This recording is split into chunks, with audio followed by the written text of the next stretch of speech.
¿Ah? Ya, dale, por favor. Ya, buenas tardes a todos y todas. Bueno, como Corporación Solidaria Autousach y en el aporte que queremos hacer a la Convención Constituyente, hemos establecido estos conversatorios con algunos compañeros y compañeras candidatas a la Constituyente. En esta ocasión estamos con nuestra compañera Natalia Enríquez, que ella es de profesión médico, ahí saludando, de profesión médico, tiene 35 años, bien jovencita, pues, trabaja en el Hospital San José.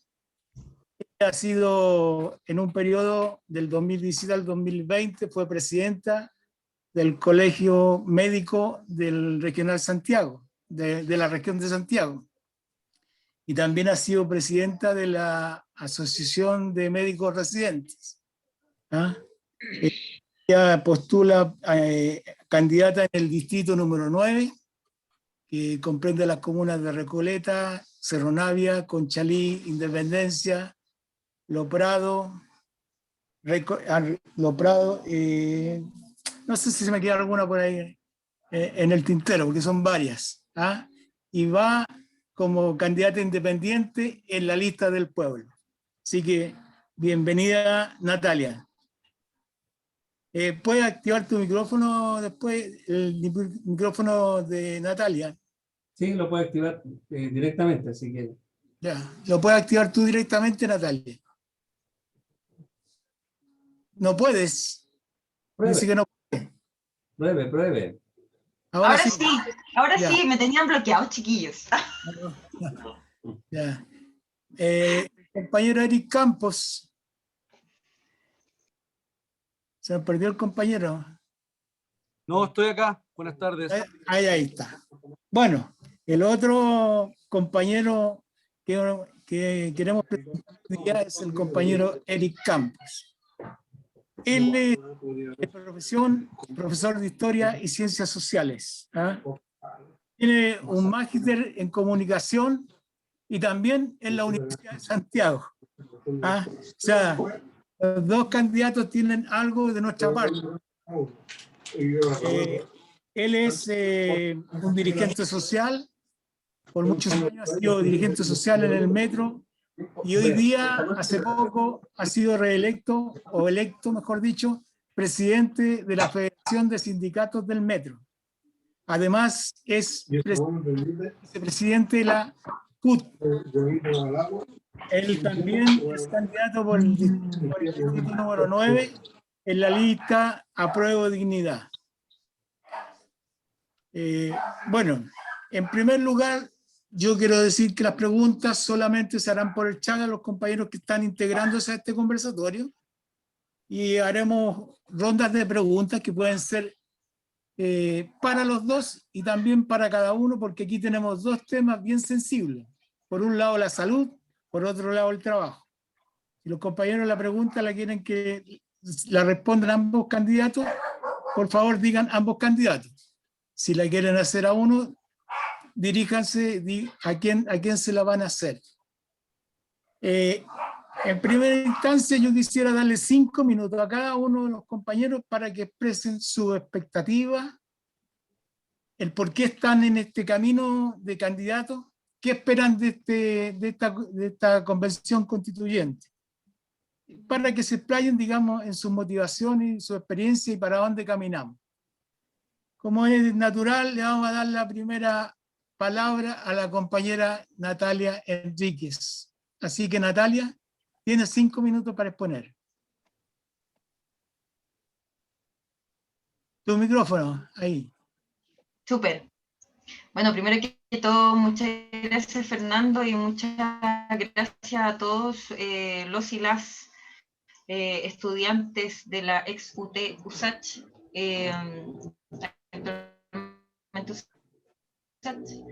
y voy a ser bien sintética porque en 5 minutos está un poco difícil, pero lo vamos a hacer. Mira, la verdad, yo participé del centro de alumnos de mi colegio, de la universidad, también fui presidenta del centro de alumnos de medicina en la Universidad de Santiago, y como tú dices, después tomé roles de dirigencia en salud.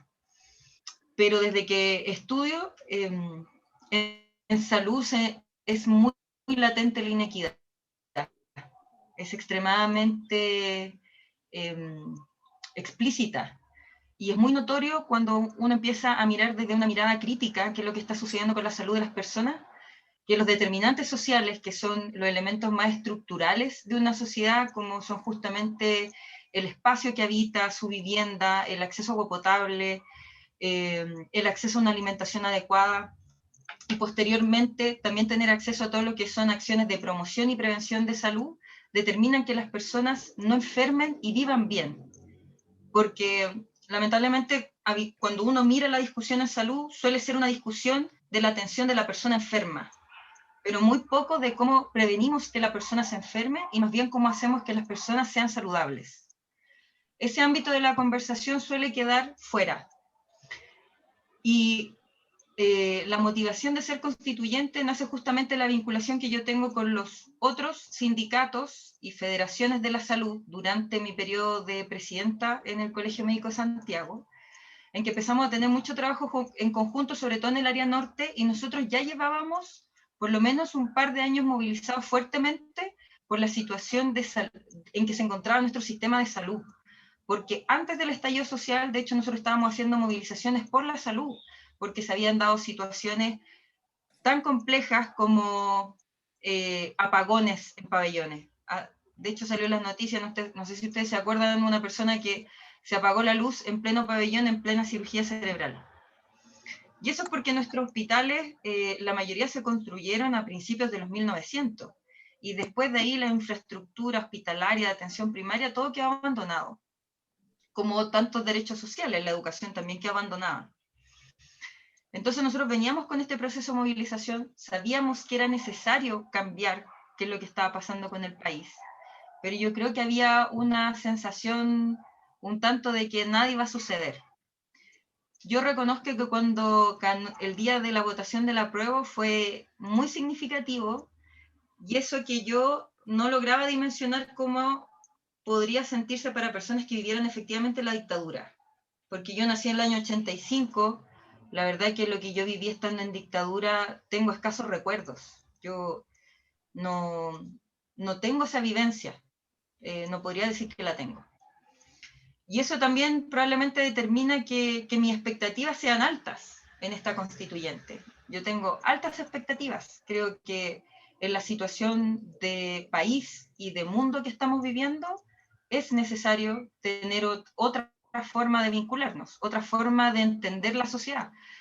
Porque esta sociedad capitalista, patriarcal, explotadora, con una lógica de crecimiento sin fin, como un valor en sí mismo, nos está llevando a un deterioro del planeta que, si nosotros queremos seguir existiendo como especie, hay que tomarle el peso y hay que ser súper respetuoso respecto a los otros seres vivos que habitan con nosotros y respecto a la forma que tenemos de relacionarnos. Y a lo mejor empezar a valorizar cosas distintas. Creo que hay que pensar que este mundo puede ser diferente y que esta economía que nosotros conocemos, que la damos por lógica, y dentro de eso la máxima expresión de neoliberalismo, no es la única forma de vivir en este planeta. Y esa es la motivación. Yo espero que nosotros podamos darle sepultura al capitalismo en el lugar donde se implementó por primera vez de forma tan cruda el capitalismo. Eso, creo que intenté hacerlo en 5 minutos. A ver, después le damos una vueltita más. ¿Ah?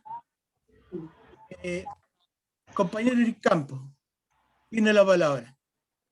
Hola, buenas tardes a todas, a todos, a todes, quienes nos están escuchando, con quienes estamos en este foro. Mira, lo primero es que yo diría que la motivación de ser candidato surge de una reflexión colectiva. El propio sindicato del metro se planteó en su definición del cuerpo delegado presentar candidato a la constituyente. Luego la propia CUT presentó una serie de candidatos, candidatas, candidates, precandidatas y candidatos a la constituyente, y finalmente la reflexión también que hace el propio Partido Comunista planteó la necesidad de establecer o reposicionar al actor sindical, al actor actora sindical como un actor o actora relevante en la discusión política. Lo digo porque ustedes saben que uno de los aspectos fundamentales de este acuerdo espurio que se hizo en noviembre cursó a partir de establecer la misma ley de elección de diputados y diputadas para la elección de constituyentes, con un detalle que nadie quiso advertir, y es que esa ley prohíbe explícitamente la participación de dirigentes sindicales en las candidaturas, y surge esto de esta expresión ambigua de pedir que se suspenda la labor de dirigentes sindicales durante la candidatura. Señalo esto que suena casuística porque precisamente lo relevante de las candidaturas sindicales es que desde el mundo del trabajo queremos debatir sobre el marco constitucional del país. Ahora, sobre los objetivos, dame un segundo, sobre los objetivos de este proceso constitucional, yo diría, lo primero es que el pueblo de Chile tiene una necesidad urgente, un imperativo ético de superar, de cambiar, de desalojar la Constitución del 80, y antes de entrar a los contenidos, ese imperativo ético radica en que esta es una constitución que se hizo en dictadura, que se hizo sobre el desaparecimiento, sobre la ejecución, sobre la tortura de miles y cientos de combatientes populares que buscaban precisamente lo mismo que nosotros buscamos en este proceso: transformar la realidad del pueblo, transformar, yo sé que pareciera que está en desuso, pero transformar también las condiciones de la clase trabajadora. Si de algo sirvió esta pandemia, es que más allá de la operativización de los conceptos, la gente, el pueblo, asumió su condición de clase trabajadora, es decir, que quien deja de percibir un salario, siquiera un mes, como lo demostró esta pandemia, literalmente no tiene para comer, no tiene para subsistir. Y luego, un segundo aspecto que tiene que ver con los objetivos de la transformación constitucional, tiene que ver con, precisamente, con que la Constitución es la fuente de desigualdad económica, social, política que existe en este país. Nosotros lo hemos dicho, una Constitución es un rayado de cancha, es de donde emanan todas las leyes, y podemos entrar en una serie de explicaciones y de ejemplos, pero lo fundamental es que esta es una Constitución que tiene una cancha desequilibrada en términos de poderes, es una Constitución que, producto de su origen, protege a la clase empresarial en desfavor, digamos, o en contraposición de las clases populares, de las clases trabajadoras. Pero me parece que desde el punto de vista de la reflexión política, tenemos que decir que este no es un proceso, el de la elección me refiero, no es un proceso que debe o pueda, yo diría, reemplazar la lucha social y política. Sabemos que, dado los amarres de quienes acordaron este acuerdo espurio, es probable que la derecha quede sobre representada, y eso también tiene que ver con la imposibilidad que tuvo el mundo progresista, el mundo de la izquierda, el mundo antineoliberal, para construir una sola oferta programática y electoral para el pueblo. Como es posible que eso ocurra, yo no me imagino, por ejemplo, resolviendo las contradicciones de clase que van a haber en la discusión constitucional solo desde el punto de vista de quién tiene más votos o menos votos, o quién tiene el tercio o no lo tiene para consolidar este derecho a veto, sino que tengo la impresión que esos nudos constitucionales o esas disputas constitucionales se van a resolver al calor de la lucha social y política, que tiene diversas y múltiples expresiones, desde los cabildos autoconvocados, desde las organizaciones base que están debatiendo desde ya propuestas constitucionales, desde la propia experiencia, ¿por qué no?, que se realizó en el gobierno de Michelle Bachelet con ese inconcluso o truncado proceso electoral que convocó, proceso constitucional que convocó cerca de 240.000 personas, y de donde hay una reflexión sistematizada. Yo tengo la impresión que el gran objetivo de este debate constitucional va a ser equilibrar las diferencias de poder. las diferencias en la distribución de la riqueza que existen entre los más ricos y la clase trabajadora, y me parece que eso no está solo circunscritos en la fuerza o el poder que tenga el mundo sindical, sino que creo que tiene que ver con la contradicción fundamental que oculta o que tiene incrustada esta Constitución y que seguramente vamos a tener la posibilidad de desarrollar en las preguntas que tienen que ver con los contenidos. Gracias. Natalia, a ver, veamos, pues, hagamos una vueltecita de nuevo, si quedó algo en el tintero de lo que querías expresar tú.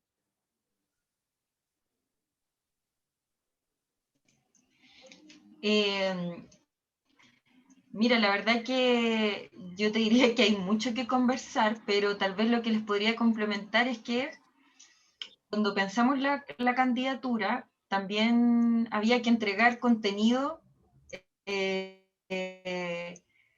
más concretizado, y bueno, dijimos, planteemos 3 ejes de trabajo fundamentales. Y dentro de esos 3 ejes claramente está salud, la salud como derecho, y ahí después podemos entrar a conversar por qué la salud actualmente no es un derecho en la Constitución, ¿sí? Porque no está así concebido. Y que la Constitución debía tener una perspectiva feminista. También podemos hablar a qué se refiere con el feminismo que está en la propuesta de nuestra candidatura, y con un foco también en el desarrollo sostenible, entendiendo que hay que tener una relación con el medio ambiente y sus recursos agotables.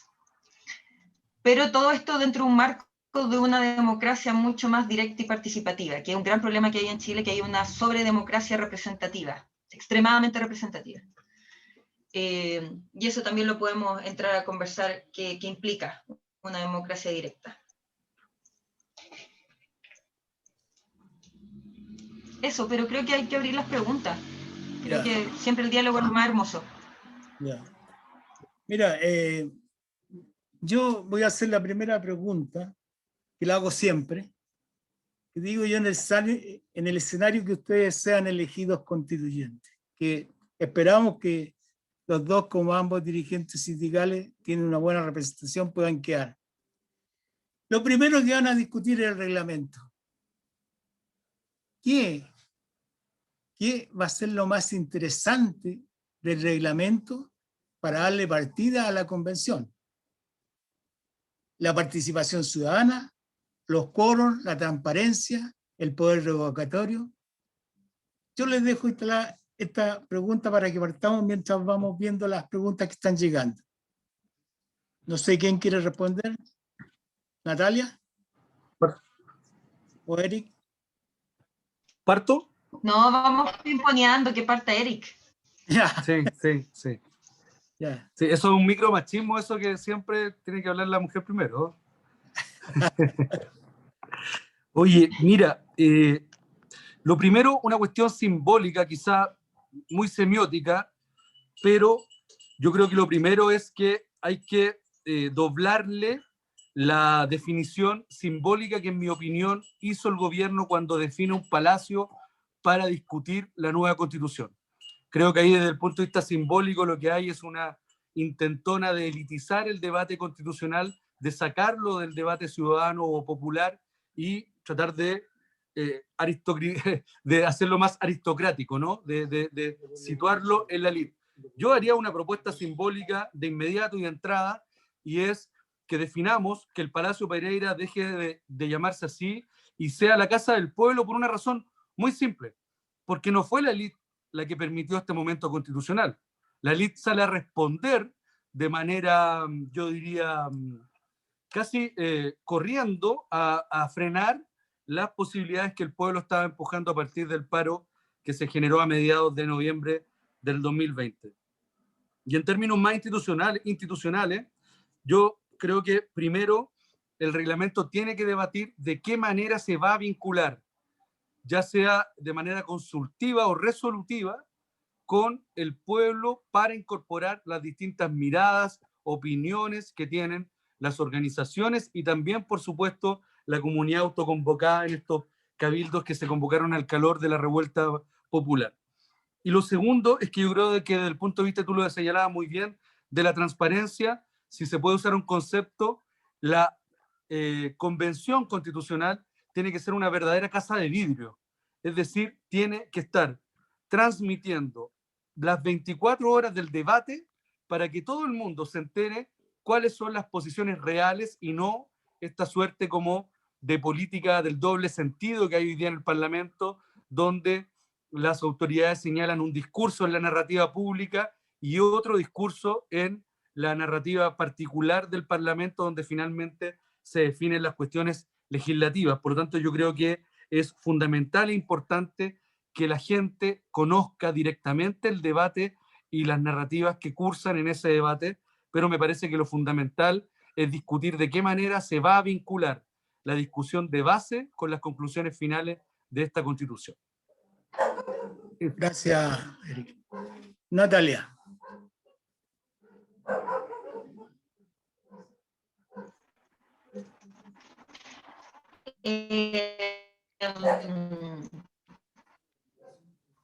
Creo que había quedado pegado.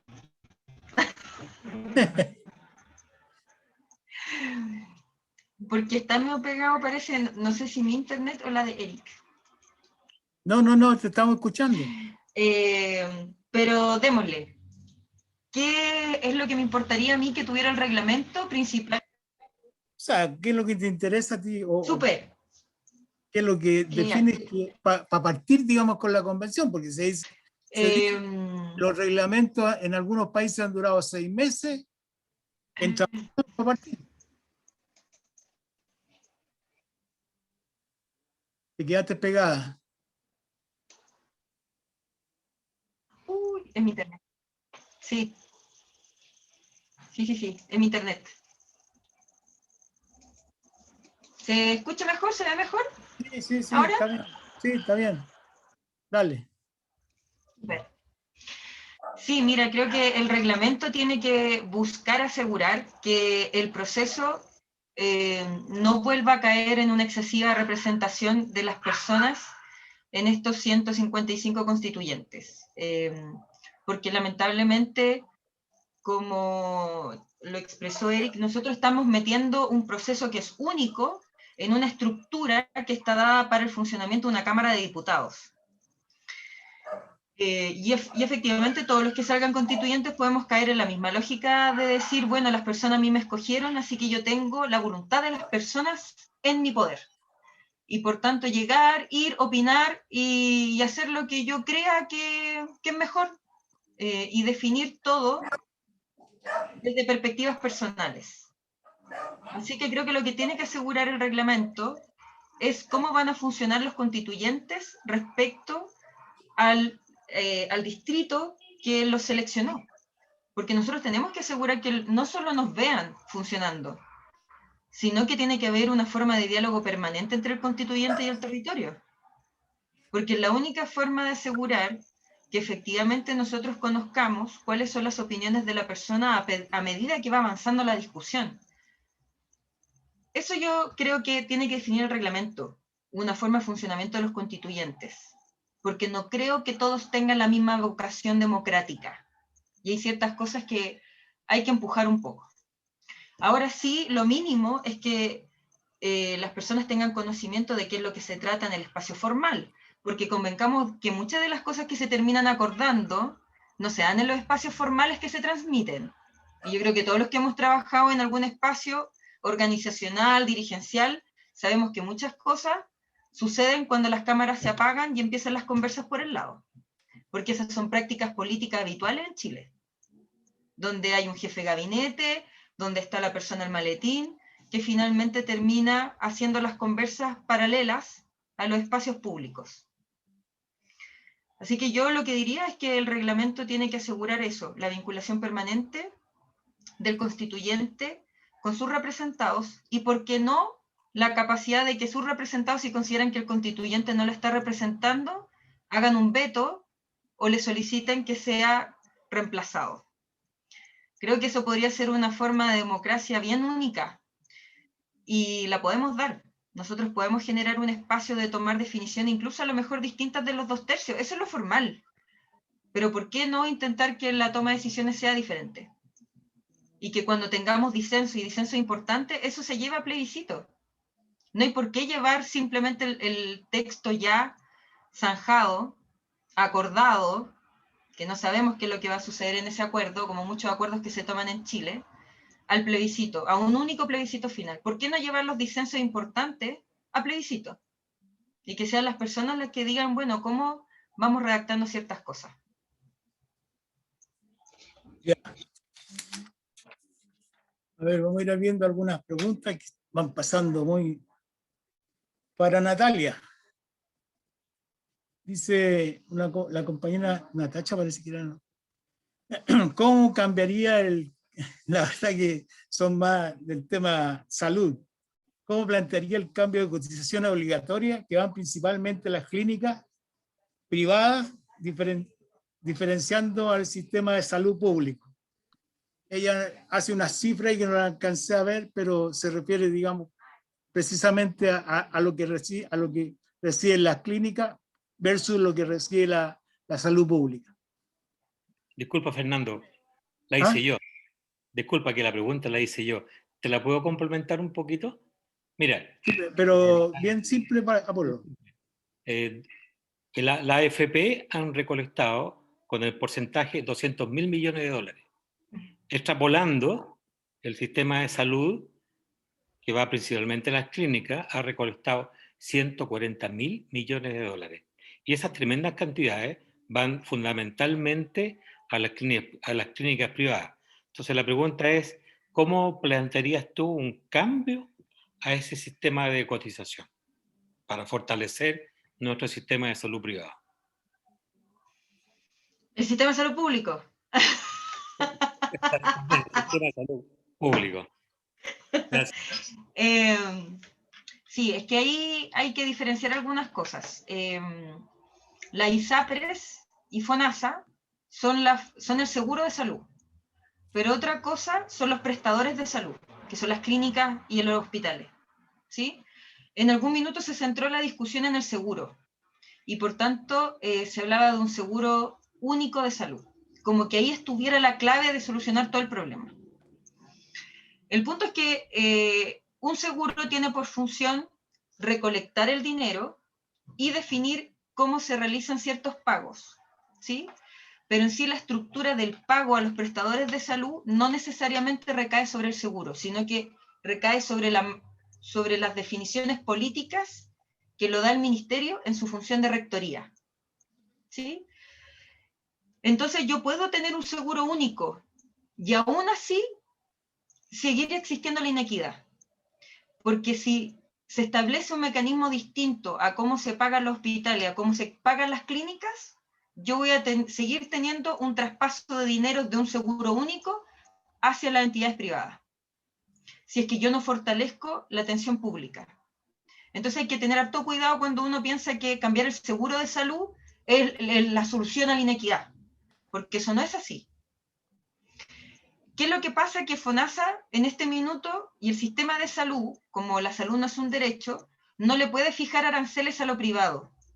La única situación en que el sistema público y el seguro único FONASA le fijó aranceles a lo privado ha sido durante la pandemia, donde dijo: yo por los pacientes críticos que tú me recibas, yo te voy a pagar esto. Ha sido la única oportunidad, y porque estamos en un estado de excepción, que el ministerio ha sido capaz de fijarle valores a los privados. Creo que aquí el problema es que el Estado no ha invertido en lo público y por tanto efectivamente las personas sienten una presión de tener que ir a lo privado para poder obtener salud. Pero si se invirtiera dentro de lo público, no existiría esa presión de que la persona se sienta en la necesidad de tener que pagar y a costos que son mucho más de lo que corresponde, porque los valores los fija la atención privada, de su sistema de salud. Entonces, ¿cómo paramos ese trasvasije? Uno, sí que tenemos que tener un seguro único de salud, como aseguradora. Yo en eso estoy absolutamente de acuerdo. Hay que tener un seguro único, pero también hay que regular cómo da las prestaciones de salud el sistema privado. Y en eso uno podría tener aranceles fijos o un rango de aranceles. Y que por tanto FONASA, o la entidad que sea, ya porque FONASA funciona más que un seguro, y ahí el problema, yo no diría un FONASA único, no, hay que estructurar un seguro único nacional, y hay que cambiarle la atribución a FONASA. Que sea capaz de regular los aranceles. Eso. Gracias, Natalia. Compañero Icampo, ¿tiene alguna opinión sobre esto? Sí, por supuesto. Yo creo que, no sé si se escucha bien, yo veo pegada a Sí. Natalia, pero no sé si es ella o soy yo. Avísenme. Sí. No, ahí está. ¿Ella? ¿Sí? Sí. Ahí está levantando el dedo la Natalia. ¿Me escuchan, verdad? Sí, ¿Me escuchan, verdad? Sí. Sí. Perfecto. Sí, perfecto. Yo creo que lo primero que puedo decir es que tenemos que superar esta suerte de lógica o de marco constitucional que permite un verdadero desarrollo de lo que uno podría denominar la industria de los enfermos. No tienes que llamar, ¿ah? Sabes que cualquier cosa nos tienes que llamar. Te quedaste pegado.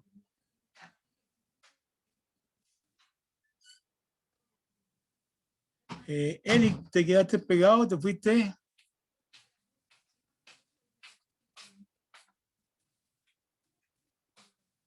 ¿Salió, Emilio?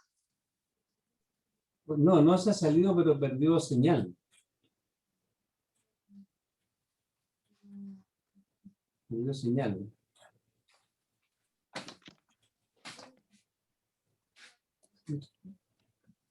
Por alguna razón no está.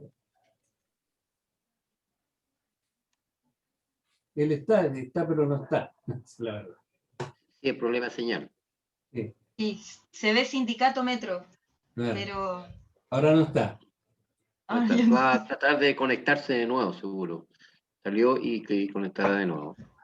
Ahí está tratando de entrar de nuevo. Ya.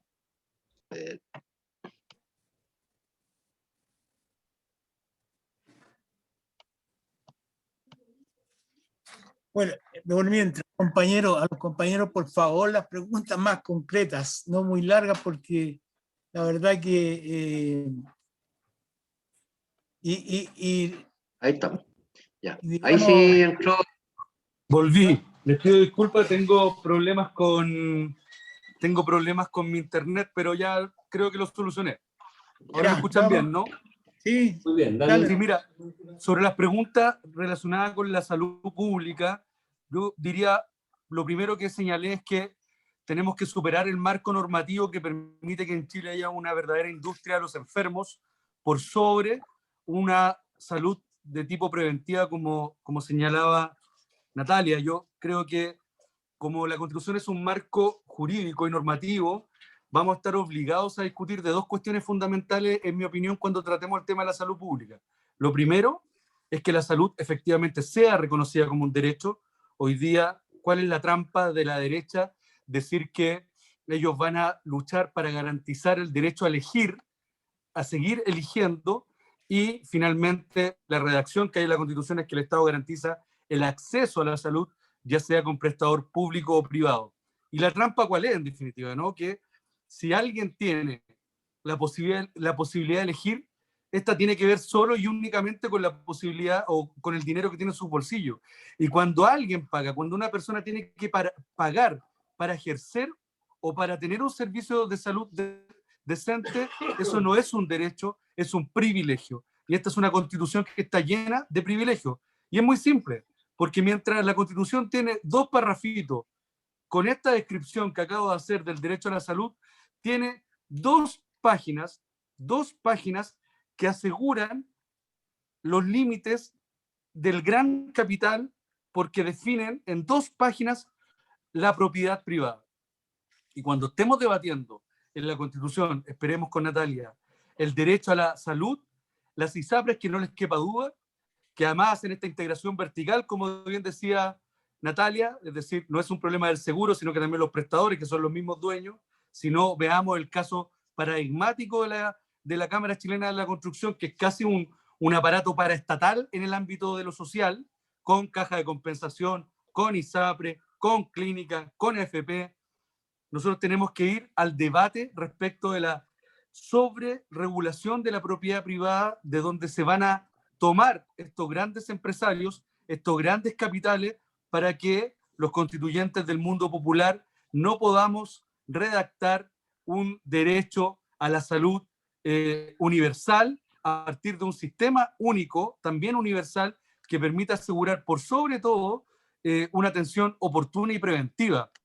Las vueltas que me he dado en este mes, en las conversaciones, sobre todo en los sectores más populares, no hay ninguna casa donde no haya algún vecino o vecina esperando para una operación, esperando para un examen de alto costo, y eso en definitiva tiene que ver con las condiciones de dignidad que va a otorgar un nuevo texto constitucional. Muy bien, gracias, Eric. Voy a resumir dos preguntas que hay aquí. No he anotado quién las hace, pero dice, ¿cómo podemos elevar el rol de los gremios que deban estar alerta a la discusión de las constituyentes?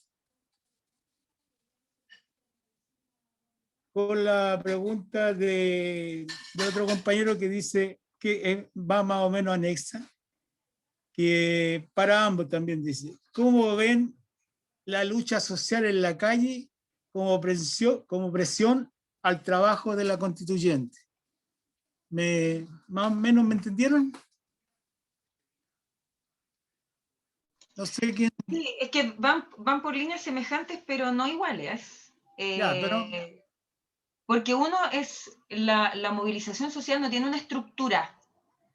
Ha sido un levantamiento de las personas bien anárquica. Y por tanto, por eso tampoco entran los partidos políticos. En Plaza Dignidad no llega la gente con su banderita al partido político.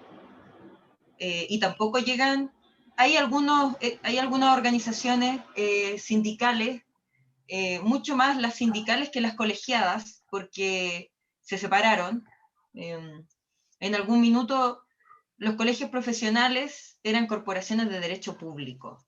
Ahora son asociaciones gremiales, algo que cambia completamente su foco respecto a la responsabilidad con la sociedad. Y surgen los sindicatos, también no reconociendo muchos elementos básicos como el derecho a huelga. Pero uno no puede pensar que los sindicatos efectivamente en este minuto están representando a la gente que está movilizada, ¿sí? Porque creo que hay que tener harto cuidado. Puede que sí, pero puede que no.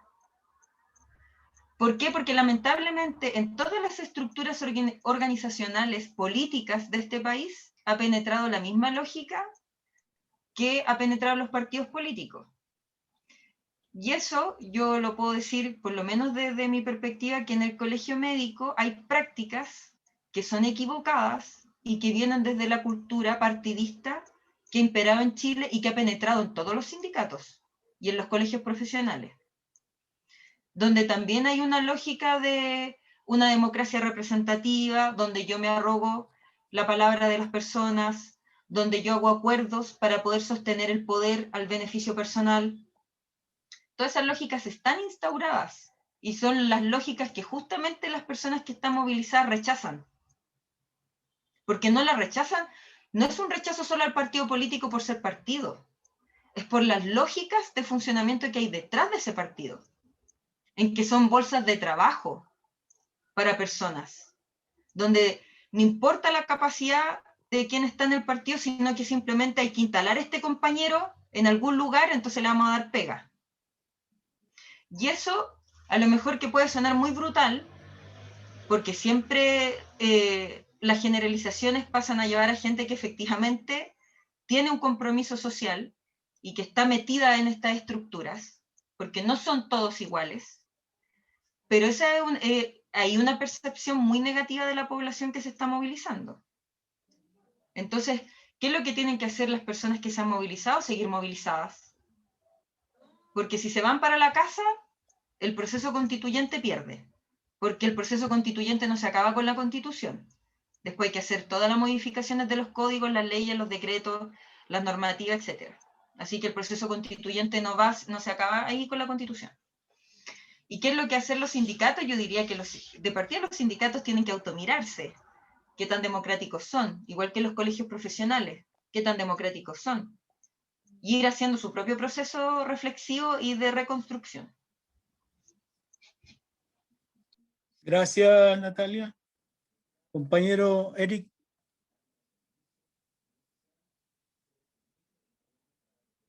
Tu micrófono, Eric. ¿No lo puede encender? ¿No puede encenderlo el micrófono, Emilio? Ahora sí, no me querían dejar hablar. No, mira, una reflexión política a partir de esta pregunta. Entiendo que la pregunta es cuál es el rol de los gremios y luego cuál es el rol de la lucha social. Yo creo que una de las intenciones culturales del neoliberalismo, representado en la derecha y en sectores importantes de la concertación, fue precisamente avanzar en esta falsa contradicción entre lo social y lo político. Un debate histórico de la izquierda y del mundo progresista, y yo tengo la impresión que hoy día la situación histórica en la que estamos requiere de una unidad precisamente entre lo social y lo político, con toda la diversidad que ésta tiene y con todos los actores y actoras que ésta tiene. No, un proceso como este no permite, digámoslo así, ninguna exclusión, para plantearlo en esos términos. Yo solo quizá disentir en algo. El acuerdo este espurio fue el día 15 de noviembre, ustedes me corrigen, cuando se junta toda esta élite neoliberal a tratar de contener o institucionalizar la lucha popular y la revuelta popular. Y ojo que hay un antecedente histórico bien invisibilizado. Yo no quiero decir con esto pero es un antecedente. 2 días antes de este acuerdo, se realizó la huelga general más importante que no se hacía en Chile desde mediados de la década de los 80, cuando se golpeó el dictador. Y esa huelga general, de hecho, es más, si ustedes revisan algunas entrevistas de Desbordes cuando se presenta ahora como candidato presidencial, él mismo reconoce que 3 millones de personas ese día no fueron a trabajar y se manifestaron en las calles. No estoy diciendo con esto que hay 3 millones de sindicalizados, porque estaría mintiendo, pero sí hubo un comité de huelga más amplio que solo la CUT, que convocó esa huelga general y que de alguna manera consolidó un poder claro, y fue muy explícito en señalar que teníamos capacidad y condiciones para parar el país. Claro, porque yo solo decir que si bien en Chile tenemos un 20% de sindicalización, un 8% solo negocia colectivamente, creo que no relativizaría el rol de los sindicatos, porque todas las encuestas dicen que sobre un 80%, la encuesta SECMORI plantea que hay una alta expectativa de lo bueno que son para Chile y para la democracia los sindicatos. Ahora, como esto no se trata de un debate de cuál es el actor más relevante, creo que lo importante en esto es generar interseccionalidades, alianzas entre actores y actoras sociales emergentes de gran importancia. Por ejemplo, cómo no relevar esta fuerza popular feminista, que también es transversal, que también tiene contradicciones, pero que sin embargo ha sido capaz de movilizar, y no me queda duda que el 8 de marzo va a ser una gran expresión de esa fuerza que tienen las compañeras. Así también otros actores y actoras que están vinculados a la lucha por una economía ecosustentable. Es decir, creo que finalmente, si logramos unidad antineoliberal, todos estos actores con todas sus diversidades y también con sus contradicciones y complejidades, nada es lineal, vamos a poder enfrentar este proceso que sin duda se va a librar en la calle. De eso no me cabe duda. Yo creo que esto no lo va a resolver los votos de la convención, lo vamos a resolver movilizándonos en las distintas expresiones que esto tiene, desde el debate político en la base, en los barrios, en las comunidades locales y también desde los gremios. Ahora, ojo, el rol de los gremios tiene que estar vinculado a un proceso de pedagogía política que no puede ser vertical.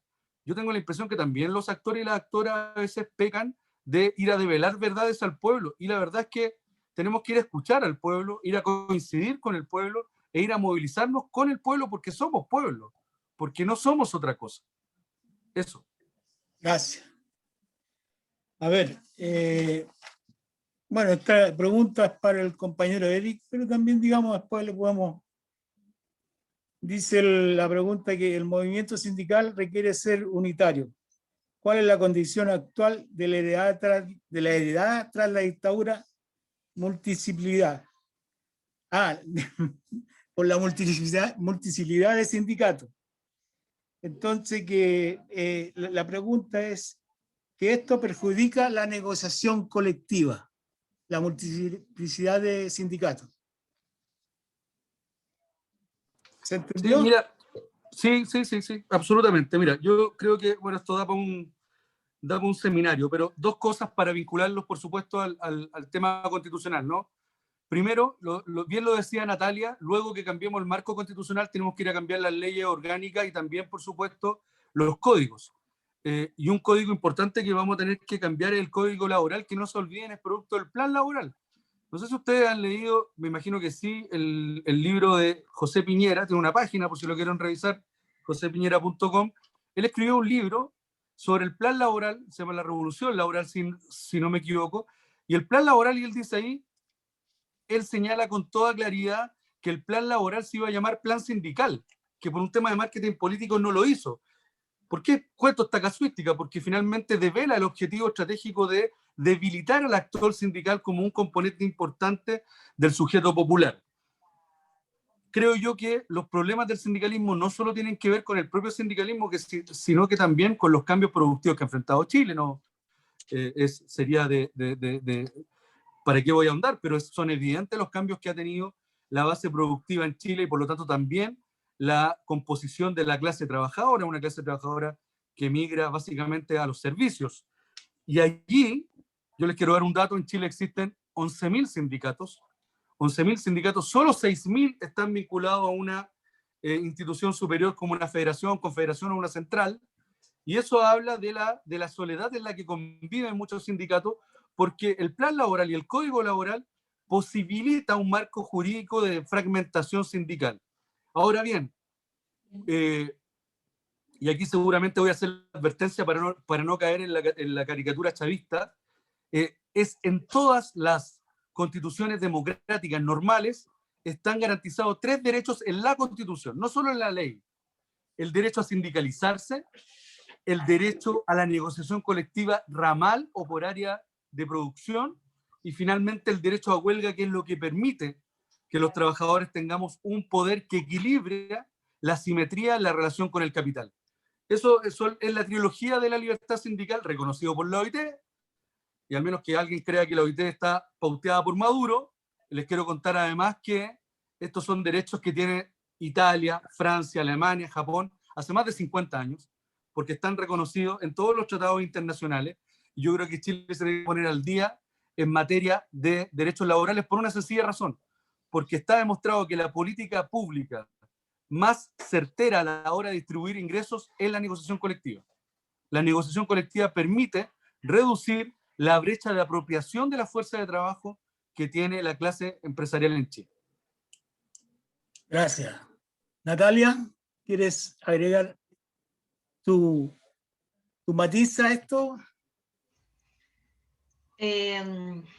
Mira, es que a mí el tema de la sindicalización me es bien complejo, porque en salud tenemos mucho problema por la sobrefragmentación que existe justamente en sindicatos. Creo que eso ha hecho que los trabajadores y trabajadoras pierdan mucho poder.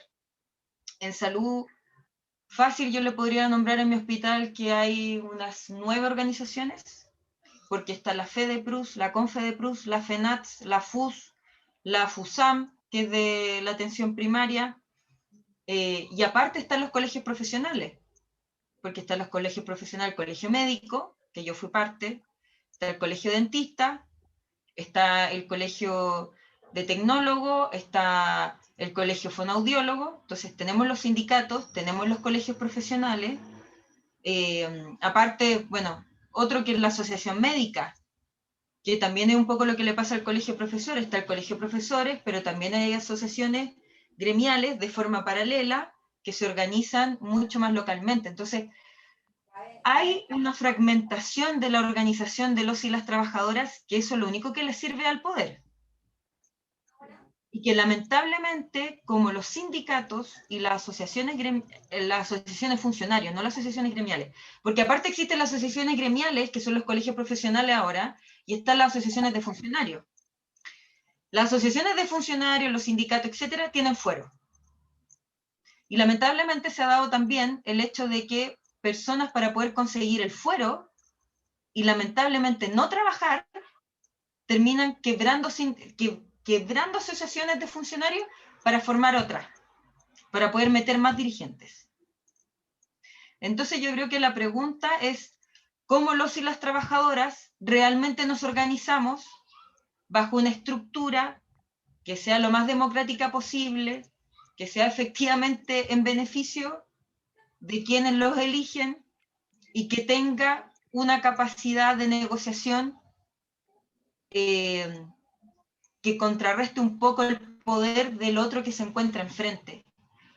Esa solución, yo no te puedo decir si está alojada en los colegios profesionales, si está alojada en los sindicatos, si está alojada en las asociaciones de funcionarios. Lo que tengo claro es que hay un problema en la dispersión. Eso sí lo tengo claro. Y que como eran antes los colegios profesionales, que eran corporaciones de derecho público, en que estaban obligados a llevar adelante y implementar las políticas públicas que definiera el Estado, a mí me hace sentido. Porque por lo menos en el ámbito médico, me parece que es una locura que nosotros no tengamos la capacidad de la tuición ética, médica. Porque nosotros no le podemos quitar el título a un colega que uno diga, él tiene una mala conducta ética. No hay ningún control sobre el ejercicio de una profesión profesión suena muy universitario, sí, pero el ejercicio de cualquier trabajo. Entonces, no te podría decir que tengo la panacea de cómo solucionar ese problema. Bien, gracias. Mira, yo voy a hacer una consulta que me pidieron que le hiciera, porque tal como nosotros como organización somos una organización de derechos humanos, ¿ah? Fundamentalmente trabajamos en memoria dentro de la Universidad de Santiago, pero además participamos con otras organizaciones de derechos humanos como Memorial Paine, como Estadio Nacional, como 3 y 4 Álamos. Y los compañeros me dicen que pregunte por los derechos humanos, sociales y políticos en la nueva Constitución, que el marco de la nueva Constitución tiene que estar rodeado de los derechos humanos y garantes de derechos humanos, como son los temas de la salud, la educación, la vivienda, el trabajo, la vida. ¿Cuál es su opinión respecto a esto?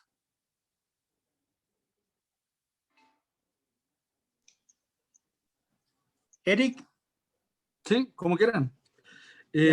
Bueno, lo primero es que nosotros tenemos que establecer ¿cómo decirlo? Nosotros tenemos que crear una institucionalidad de rango constitucional que permita el desarrollo y el despliegue de la memoria. Yo tengo la impresión que en Chile tenemos iniciativas de memoria, pero no tenemos una política pública referente a la memoria. Incluso desde el punto de vista simbólico es cosa de ver, el Museo de la Memoria es un cajón, si ustedes lo ven desde la vista aérea, y eso da cuenta, de alguna manera, de cómo el Estado ha tratado el tema de la memoria, particularmente la vinculada a las violaciones de los derechos humanos. Yo creo que esa misma normativa constitucional tiene que establecer la hay una palabra muy difícil, que es que los delitos de derechos humanos no pueden prescribir. No pueden prescribir. No pueden prescribir. Y lo último, yo diría que para efectos de asegurar el ejercicio de los derechos humanos, tenemos que establecer la institucionalidad del defensor del pueblo. Yo creo que es urgente, no solo un instituto de derechos humanos, que a rato es un instituto que carece de musculatura institucional para enfrentar estos debates, sino que necesitamos una institucionalidad del defensor del pueblo que tenga o que sea parte del sistema político o jurídico y que garantice que atrocidades como las que han ocurrido en el marco de la revuelta popular no vuelvan a repetirse, y si se repiten, sean sancionadas como delitos de lesa humanidad y no como ahora, que se están tratando casi como delitos comunes. Eso. Gracias. Natalia. Sí, creo que como lo expresaban, la verdad que el ámbito de los derechos sociales y derechos humanos, el problema de nuestra Constitución es que no está concebido desde esa perspectiva, sino que está concebido, como se ha dicho muchas veces, desde una lógica de lo subsidiario. Entonces, hay que cambiar el espíritu en sí de esa Constitución, en que tenga una lógica de reconocer como base de nuestra estructura social los derechos humanos. Y se entiende que el derecho a la educación, el derecho a la salud, como tú muy bien planteabas, el derecho a una vivienda digna, son parte de esos derechos. El problema también es cómo uno ejerce esos derechos. Y ahí la justicia en Chile es muy injusta. Y eso se percibe continuamente. No es lo mismo si le violan derechos humanos a una persona que vive en una población, así ese mismo derecho humano se lo violan a una persona que vive en una comuna un poco mejorcita de la capital o de otras regiones, o que tiene poder económico para pagar un buen abogado, porque ahí también hay inequidad. Porque entonces el Estado le pone a un abogado cuando la persona no puede pagar. Entonces también, una cosa es tenerlo por explícito que yo voy a reconocer los derechos humanos, pero lo otro es cómo yo hago el ejercicio de ese derecho humano. Y que en Chile la justicia hay que reformularla completamente, porque si no, nuevamente se va a quedar en el papel. Va a quedar un muy buen documento, sin capaz de ejercitar ese documento. Yeah. Gracias. A ver, hay una pregunta que dice, ¿cómo en la constituyente comenzamos a eliminar los enclaves dictatoriales, como es la participación de los dirigentes sindicales, entendiendo que esta es una clara postura política de la clase dominante? Seguramente se refiere, digamos, fundamentalmente a lo que decía el compañero Eri en antes, que es las limitaciones que tienen los dirigentes sociales para ser candidatos en los diferentes poderes del Estado chileno. O sea, no sé quién, Natalia o Eric. Oye, bueno, lo primero advertir que me queda muy poca batería, 3%, así que si me quedo sin batería y me desconecto es por eso. Pero mira, decirlo bien claramente, lo primero es que efectivamente, bueno, ya no se hace sostenible que la Constitución tenga una redacción dictatorial como la que tiene, donde excluye a distintas personas. Pero más allá de eso, yo creo que la Constitución, y alguien lo preguntaba a propósito de los ejes, tiene que tener un eje democrático participativo. ¿Qué significa eso? Varias cosas, pero fundamentalmente que las comunidades locales organizadas en el mundo social tienen que estar vinculados al sistema político. No puede ser que el desarrollo del tejido social hoy día esté entregado casi al emprendedurismo social y a la buena voluntad de algún vecino o vecina.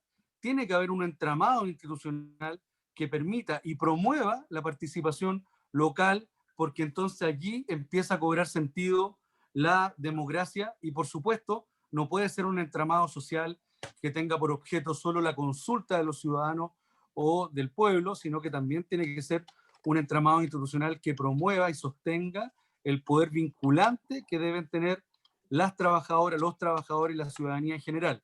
Yo diría esas dos cosas. Primero, no se puede prohibir la participación de nadie, porque es evidente el tipo de exclusión que se hace en esta Constitución. Mientras el presidente de los empresarios puede ser diputado, ministro, lo que sea, el presidente o presidenta de cualquier gremio o sindicato no puede aspirar a esos mismos espacios, y aún más nos hacen renunciar como si la gracia nuestra estuviera puesta en la personalidad, y más bien yo entiendo perfectamente que quienes somos dirigentes sindicales y sociales estamos en esta disputa electoral porque desde esa condición de dirigente social o sindical es de donde nos posicionamos en la opinión pública y en el debate político. Antes, espérate Natalia, antes que se vaya el compañero Eric, hay una pregunta que está en el ambiente y usted como presidente, compañero de la Federación del Sindicato del Metro. Esto que está sucediendo en el metro, que se está echando una cantidad de funcionarios y por otro lado altos ejecutivos ganan unas cantidades de sueldos que son inalcanzables para un trabajador común y corriente. ¿Cuál es la posición de la federación? Antes que se vaya. Mira, desde la perspectiva constitucional, cuando uno establece y propone que no puede haber una redacción constitucional pinochetista como la que hay hoy día, donde se señala solo la libertad de contratación y del libre trabajo, esa sola redacción permite que tengamos un código laboral que precariza las condiciones de trabajo, ya sea porque se subcontrata. De hecho, si ustedes revisan la prensa, el gerente general del Metro dice que ellos no han despedido a nadie. Claro, porque usa un subterfugio. Ellos lo que hacen es que cortan los contratos del subcontrato y son las empresas del subcontrato las que terminan despidiendo, y hemos sumado 1.900 personas. Por lo tanto, si uno cambia la redacción del derecho al trabajo y le pone derecho al trabajo con apellido, con un salario digno que permita la convivencia familiar sana, ¿de qué vamos a estar hablando? De leyes que luego van a tener que poner límite a las diferencias salariales que existen. Aquí no hay problema con que alguien gane mucho, ni alguien gane tan poco. El problema es la brecha. Ya hay países que han legislado respecto a que quien más gana en una empresa no puede ganar más de 12 y algunos hasta 20 veces que quien gane menos. Ahora, eso no solo se resuelve con una ley, también se resuelve otorgando mejores herramientas colectivas para que los trabajadores y las trabajadoras demanden mayores salarios. Ahora, en el caso de una empresa pública como Metro, eso tiene una dimensión ética que yo diría que no es aceptable. No puede ser que una empresa del Estado, primero, subcontrate a 7 de cada 10 trabajadores y segundo, convivan al interior de su organización una persona que gana 320.000 pesos brutos y otra persona que gana 19 millones de pesos brutos mensuales. Eso no es sostenible, al menos en una empresa pública. Creo yo que no es sostenible en todo el sistema laboral o en el mercado del trabajo, como le gusta decir a los neoliberales. Pero además hay una exigencia adicional cuando se trata de una empresa de la cual es propiedad de todos y cada uno de nosotros. Ya. Bueno, vamos a ver si te queda ahí después, te queda un poco de batería. Compañera, yo le hice la pregunta por si acaso se te acaba la batería. Compañera Natalia, ¿te recuerdas la pregunta anterior, no es cierto? Sí, la recuerdo perfectamente. Ya. Mira, yo en principio creo que nadie tiene que estar, no tiene que haber ninguna discriminación a priori, por ser dirigente, ni por ser que tenga o no tenga profesión, porque también sucede esto como que el constituyente tiene que tener una profesión, ahí hay como una lógica, que se escucha harto. Creo que hay que tener ojo, porque no uno por tener una profesión tiene mayor conocimiento en ciertas áreas sociales, o tiene buena lógica, o tiene una buena praxis. Pero sí, bueno, y me parece aberrante también lo que dice Eric, y que tiene que ver con que hay una discriminación hacia la persona que ejerce un rol sindical, pero no hacia una persona que ejerce un rol empresarial. Lo que no me parece... De hecho, me preocupa más una persona que tenga un rol empresarial, algún vínculo, que fuera un gerente de una empresa y que entrara a la constituyente. Eso me parecería preocupante. Pero sí hay algo que yo creo que no hay que dejar de mirar, y es que cuando uno cumple roles en un sindicato, en un colegio profesional, yo al menos le dedicaba por lo menos 33 horas semanales a mi trabajo como dirigente. Y yo siempre encontraba que le tendría que dedicar más tiempo, si yo quisiera hacer lo que realmente concebía y quiere estar produciendo constantemente espacios de participación. Eso demanda mucho tiempo. Y a mí el colegio médico me pagaba un sueldo. A los dirigentes sindicales también se les paga un sueldo, porque siguen manteniendo su sueldo y teniendo el fuero. Y por otra parte, si son constituyentes, se les va a pagar un sueldo. Y yo por lo menos pienso dar casi dedicación exclusiva, porque igual quiero tener unas horas siendo médicas por responsabilidad social y por responsabilidad formativa. No puedo perder la praxis médica. Pero tengo claro que van a ser por lo menos casi 40 horas de dedicarle, porque es estar en las reuniones y es llegar a leer, y es formarse, y es dialogar. Eso es mucho tiempo. Por tanto, más bien la pregunta sería, ¿es un dirigente sindical capaz de mantener su rol de forma adecuada para lo que las personas le eligieron siendo constituyente? Yo creo que eso es lo limitante. No per se porque es dirigente, sino porque es difícil ser dirigente y toma mucho tiempo. Ser constituyente va a ser muy demandante de tiempo. Y no podría estar recibiendo dinero por ser dirigente si le están pagando por la constituyente. Y probablemente no tiene tiempo para ejercer su rol como dirigente. ¿Qué capacidades tiene cada cristiano? Eso no me compete a mí evaluarlo. Pero creo que hay que tener una conducta bien autorreflexiva y lo más honesta posible. Gracias, Natalia. Ahí hay otra pregunta que es para los dos, que dice, ¿cuáles son los ejes más importantes que se deben plantear en la nueva Constitución? Yo no sé si está Eric todavía. Pucha, yo no veo a Eric. ¿Emilio se fue, Eric? Se fue Eric, no Ya. estaba. Se le Bueno, Sí. unas preguntas contigo, Natalia. la batería. Natalia, tú asumes. ¿Sí? Ya. Sí, igual encuentro injusto hacia Eric, porque no está para poder responder la pregunta. Pero bueno, yo se los comenté, creo que un eje central es el ámbito de la democracia, o sea, toda práctica, toda vinculación social tiene que estar profundamente embebida de una lógica democrática. Y eso ojalá lo más directa posible, lo más...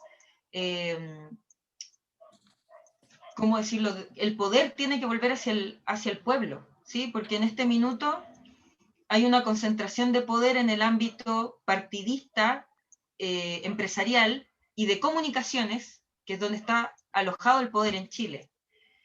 Y eso nosotros necesitamos devolverle la democracia a las personas. Por tanto, que yo tenga capacidad de, yo no, pero un colectivo de personas tenga la capacidad, por ejemplo, de presentar un proyecto de ley. O que personas puedan presentar un proyecto para vetar una ley. ¿Por qué tiene que existir el tribunal, como el tribunal constitucional, y decir esto es constitucional o no? Más bien, si hay una duda de si esto es adecuado o no para una nación, bueno, si hay dudas, preguntémosle a la gente. Si aquí no... Creo que aquí hay una tecnificación que a mí a ratos me preocupa. Yo veniendo desde el ámbito académico, incluso para tratar la pandemia, se cita constantemente a comités de expertos, como si las personas no tuvieran opinión sobre su situación, o no conocieran su situación. Creo que eso hay que tener mucho cuidado, de llevar toda discusión política, porque la pandemia es política, porque no afecta igual a todas partes. La gente en mi hospital murió mucho más que probablemente en cualquier hospital de Chile. Eso tiene un contexto social, no puede quedar tecnificada. Por tanto, la democracia tiene que devolverse a mecanismos en que la población tenga el control de lo que está sucediendo en su cotidiano. Presentar proyectos de ley, vetar proyectos de ley, ámbitos que no sean de acuerdo o que un sector político presente dudas, llevarlo a plebiscito. Los cambios en la Constitución debiesen ser plebiscitados y uno debiese pedirle cuentas, a lo menos cuentas anuales, a las personas que asumen cargos representativos. Y si uno considera que no está cumpliendo bien su rol, porque la cuenta pública no es satisfactoria, entonces tendría que retirarse de su cargo. Pero no puede ser que un representante entonces elegido se escapa, sin control. Entonces la democracia es central, pero claramente creo que la salud, si tú vives saludablemente, también tienes la capacidad de vincularte socialmente y organizarte. Yo creo que la salud es un ámbito fundamental para un humano, al igual que la educación, pero creo que la educación es algo que ya está más desarrollado. Sé que hay muchos constituyentes que están trabajando ese ámbito, pero particularmente salud es un ámbito que no está tan desarrollado. El feminismo también es algo que ya creo que hay cierto diálogo, pero no sé si está tan elaborado desde la perspectiva del cuidado, como un cuidado social colectivizado. El pensar que el trabajo reproductivo que tiene la mujer debiese ser algo que sea socializado, porque el trabajo reproductivo de cómo mantener la especie está alojado en la mujer, y la responsabilidad después del cuidado doméstico está alojado en la mujer, y del cuidado social suele ser la mujer. Y esos trabajos no están valorizados ni están remunerados. Y lo otro, claramente, el desarrollo sostenible.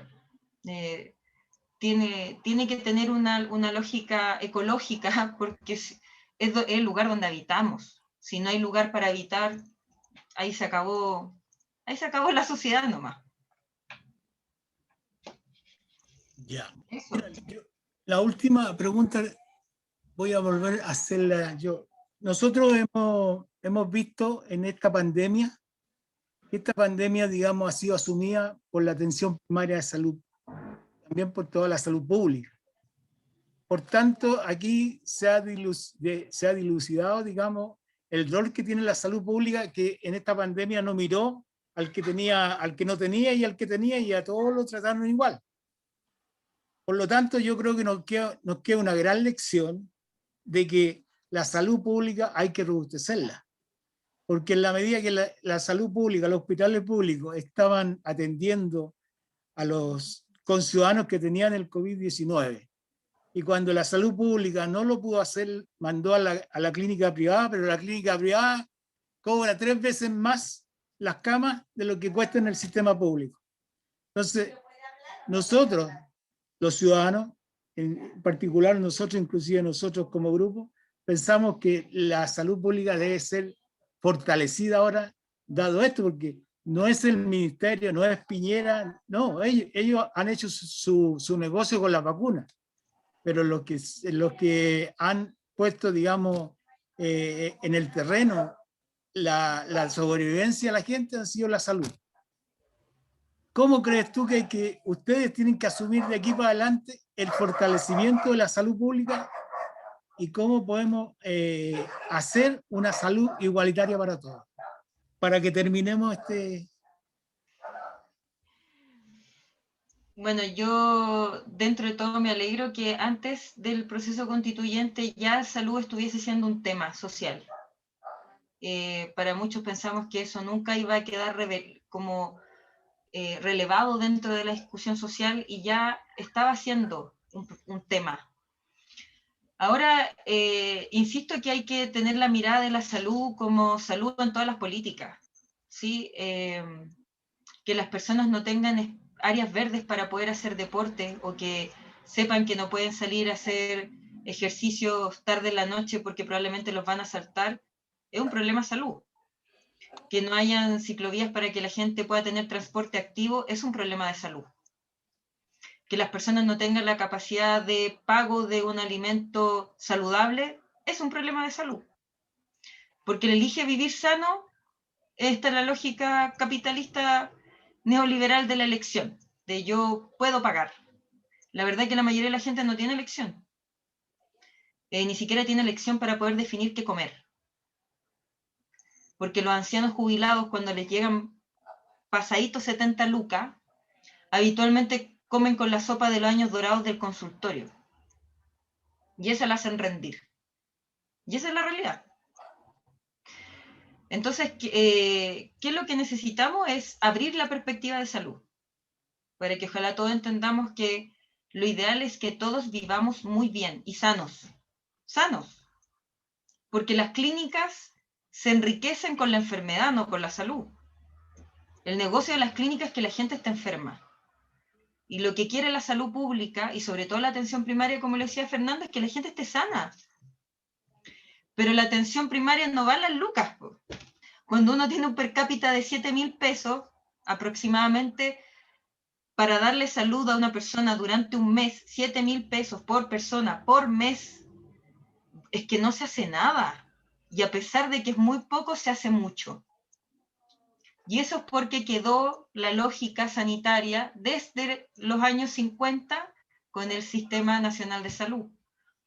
Y hay una cultura sanitaria en Chile que es muy potente, pero eso no va a durar por siempre.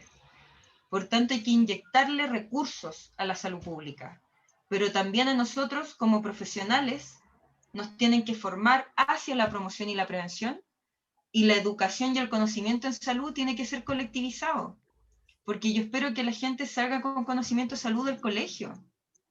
No puede ser que todo el conocimiento de salud ahora sea propiedad de los profesionales de la salud. No puede ser que una persona salga al colegio sin saber reanimar, porque hay conocimientos de la salud que tienen que ser para todos.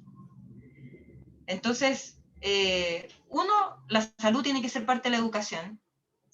Hay que meter plata para la estructura, para el sistema, pero también hay que entender que la salud está en distintos ámbitos. Bien. Primero que nada, si hemos cometido algún error, hay un compañero que está haciendo una observación del orden de las preguntas. La verdad es que cuesta llevar el orden de las preguntas. Yo le digo honestamente que me perdone, se pasan las cosas y uno se desordena en lo que son las preguntas. Así que, perdón compañero, vamos a tratar de mejorar, ¿ah?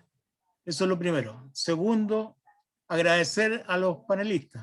A pesar que se fue, agradecerle al compañero Eric Campos, candidato, digamos, a la constituyente, representante del mundo del trabajo. Y agradecerte a ti, Natalia Enríquez, representante de la salud, principalmente de la salud pública, y esperamos que ambos sean elegidos y después podamos acompañarlos en el proceso constituyente, ayudándolos en lo que signifique, digamos, reforzar estas ideas y después ver, digamos, cómo podemos participar también indirectamente en este proceso constituyente. Gracias a los compañeros que participaron, compañeras y compañeros, y nos vemos seguramente el próximo miércoles, seguramente con un tema que es distinto, que es el tema de la cultura, donde ya tenemos comprometido al candidato independiente Bastián Bodenhofer, y estamos viendo, digamos, quién va a ser la contraparte, una compañera que estamos en este momento conversando con ella. Así que el próximo miércoles un conversatorio sobre la cultura, y así vamos a seguir, digamos, hasta que lleguemos a este proceso constituyente, en que lo que esperamos es que sea un proceso constituyente donde todos los candidatos progresistas, digamos, todos los candidatos, como decía Eric, antineoliberales, podamos tenerlo en ese proceso constituyente. Especialmente a los que siempre hemos tenido acá, y principalmente a ti por ser parte de nuestra casa de estudio, la prosecución. Así que muchas gracias, Natalia, muchas gracias, Eric Camp, muchas gracias a todos y todas. Buenas noches. ¿Puedo dar las gracias yo antes que Sí, me sí, corten? diga nomás. Y es que en verdad yo les quiero dar las gracias. Los felicito por mantener una organización también que busca que la historia del UT no se pierda. Porque en algún minuto también, cuando yo entré en la USACH, toda la historia del UT está un poquito borrada. Y lamentablemente creo que se hizo un buen trabajo en la dictadura. Ahora eso se está retomando. Yo me alegré cuando ya después salí de la universidad y volví, y entre medio del grito se gritaba UT, entre medio del grito USACH. La verdad que me emocionó, porque ha costado que vuelva, creo, el espíritu que tenía originalmente la EAU y la UT. Así que los felicito, es un honor poder conversar con ustedes, y ojalá siempre estén pendientes de los que somos más nuevitos en la universidad, porque la Facultad de Ciencias Médicas es mucho más nuevita y necesita harto para realmente, yo creo, expresar lo que siempre ha buscado la UT y la USACH. Así que si le pueden echar una miradita y se involucran, se lo agradecería. Así que un abrazo grande a todos y todas, y muchas gracias por la invitación. Gracias a ti, Natalia.